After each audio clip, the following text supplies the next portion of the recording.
Okay, listeners, we are now on episode 20, and we're doing another first this week. I've had some people email me and say, hey, haven't you done this song before? And we haven't. So, this is going to be our first Taylor Swift misheard lyric.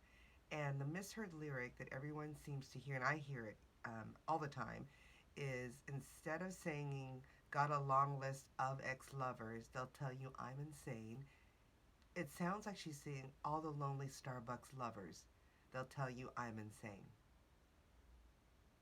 Anyway, Blank Space is a song recorded by Taylor Swift. She's, of course, an American singer songwriter. And it was from her fifth studio album called 1989, which is so funny how she uses that year. I don't think she was even born yet or close to it.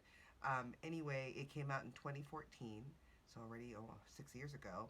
It was written by Swift and Max Martin and Shellback. And I want to just touch on Max Martin. So if you've heard his name before, he's a very well-known singer, songwriter, and record producer, but mostly for songwriting and record producer. He is a Swedish singer, so that's probably why you don't know his name here when it comes to being as a singer. But he rose to prominence in the second half of the 1990s after making a string of major hits. And according to Wikipedia, his hits are pretty big. One is Britney Spears' "One More, Baby One More Time" in 1998, which I believe kind of launched her off the kind of launched her out of obscurity into how we know her today. The Backstreet Boys' "I Want It That Way" in 1999, and then NSYNC's "It's Gotta Be Me" back in 2000. He also has written or co-written.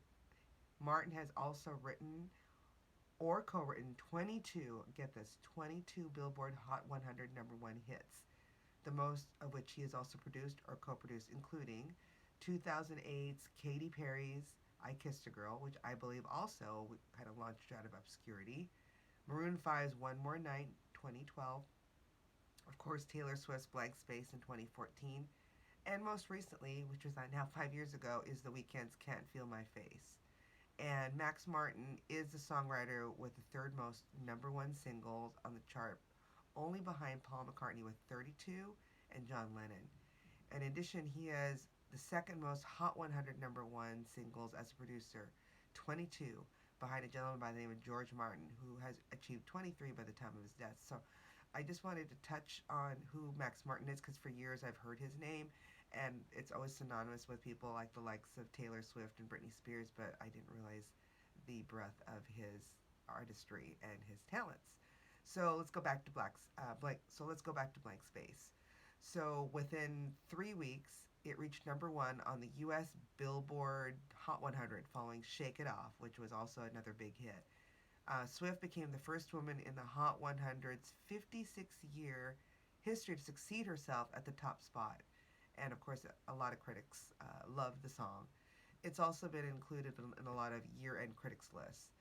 The song topped charts not only, of course, in America, but Canada, South Africa, Australia, Scotland, and of course, United Kingdom and other countries. It's one of the best-selling singles at all time. And not surprisingly, the song also received nominations at the 58th Grammy Awards for Record of the Year, Song of the Year, and Best Pop Solo Performance.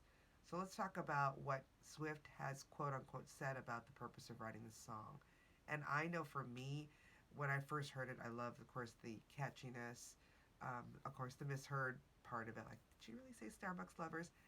As well as this has got to be a kind of wink, wink, nod joke about all her different relationships she's been in and out of.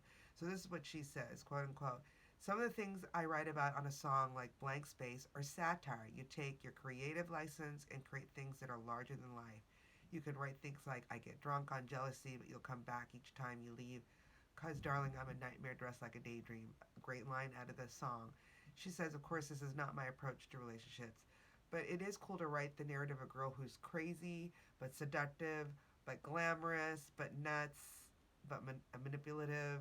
That was the character she felt the media had written for her, and for a long time she felt hurt by it and took it personally. But as time went by, she said, I realized it was kind of hilarious.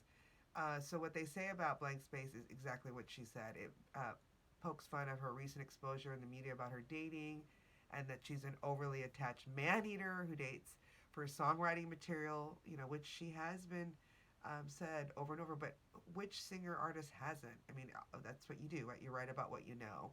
And of course, being a young singer, starlet in Hollywood, she's going to be writing about what she knows, which is all the dating that she's had recently. And she's also, shared with others that her mom even misheard the lyrics. So the funny thing is, Swift's own mother misheard that same line. She also thought it was All the Lonely Starbucks Lovers. And on Valentine's Day, this is a great tidbit, 2015, Swift jokingly tweeted about the misheard lyrics, and then Starbucks responded very coyly saying, "What? It's not about Starbucks." So I thought that was fun an exchange about, Starbucks having fun of it. Of course, it's not bad press for them, so smart on both part. All right, so let's talk about the music video, and I hope some of you listeners have seen it. I've seen it just recently, but I remember when it first came out. It was directed by a gentleman by the name of Joseph Kahn. I don't think any relation to Madeline Kahn, who was an awesome comedian, actress in her own right, so I digress there.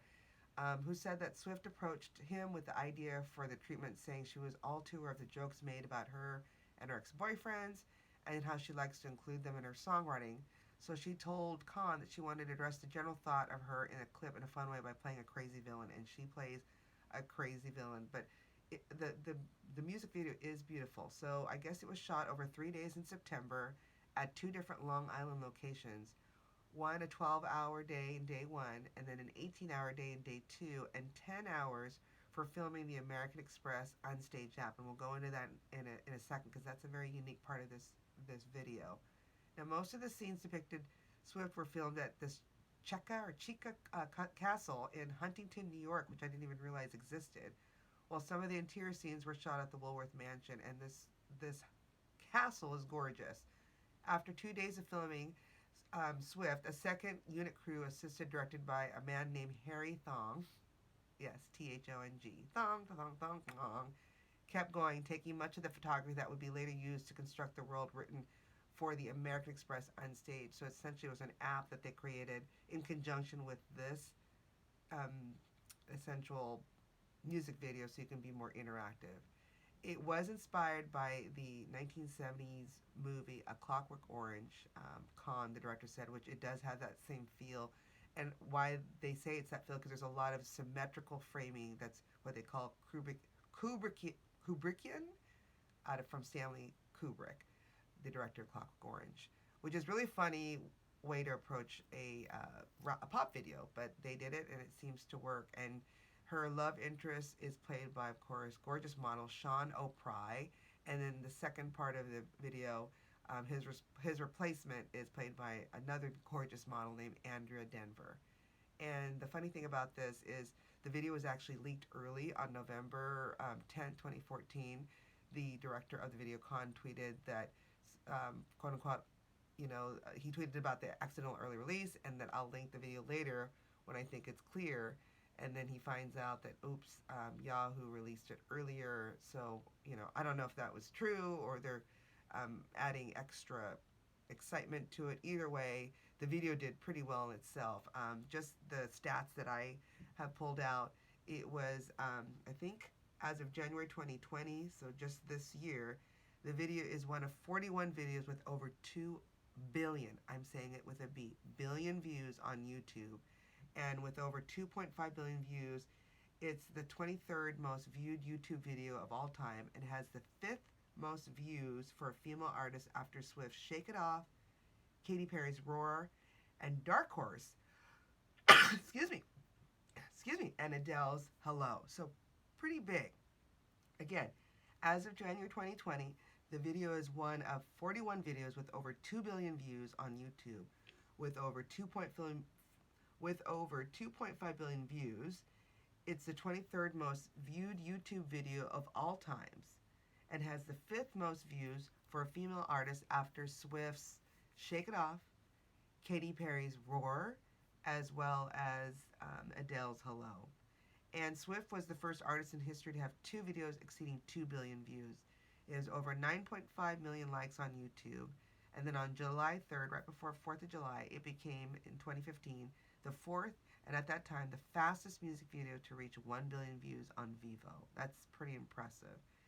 And in July 2015, same again month and year, Blank Space was nominated for 2 VMAs at the 2015 MTV Video Music Award, Best Pop Video and Best Female Video, and the video won both the nominations during the ceremony on August 30th, 2015. So a lot of accolades.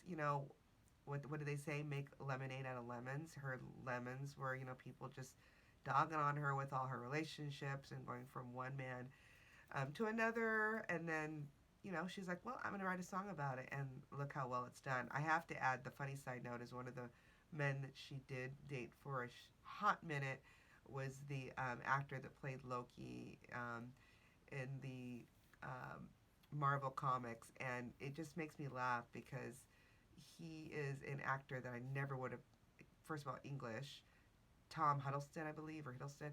And at one time he was cavorting with her and her friends at some, of course, faraway beach. And he ends up wearing a shirt of hers that says, I love Taylor, which the press and every critic dogged him on. So you have to be careful when you're dating a Taylor Swift. You know what you're signing up for, which is you might be one of her lonely Starbucks lovers or a long list of ex-lovers, which is the correct lyrics. So I learned a lot researching it. I hope you did. If you have any other opportunities to send me any, hey, can you do this song? This is how this came about. A couple of our listeners said, oh, I have Unedited Blank Space. It's obviously a misheard song lyric. Send it to Misheard Songs. That's MISSHEARD songs with an S at gmail.com. We'd love to hear from you. And if you want to see what we look like, get this episode a day earlier on Tuesdays, sign up to be a Patreon member with us. The $5 donation will get you a month this early. If you want to go up to the unicorn level at $10, you not only get that, some swag, but you also get the video to see yours truly and other guests that have come by to the studio. So would love to hear from you. Would love for you to be a patron member. And hopefully you have a great day. Thanks again for listening and keep singing those songs incorrectly. Bye.